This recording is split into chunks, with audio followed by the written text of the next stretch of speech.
So another follow-up. We got home yesterday and we tried the beignets that evening.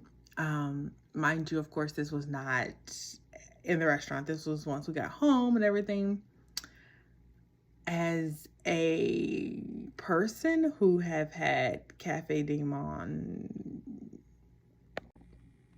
so as a person who have Cafe du Monde thousands of times, I'm kind of beignet bougie and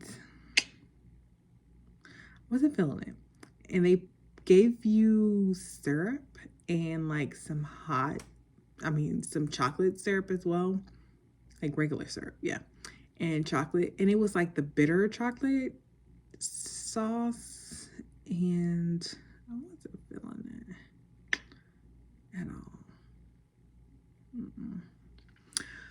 I mean, still, I guess we would go maybe try something else other than the brunch, and maybe try the beignets hot fresh. When we're there, that may make a difference. But yeah. Thanks for watching.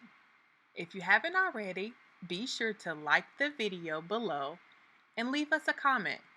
And be sure, if you're not already a subscriber, to subscribe. Also, hit the bell button to be notified anytime a new video has arrived. We have lots in store and can't wait to share.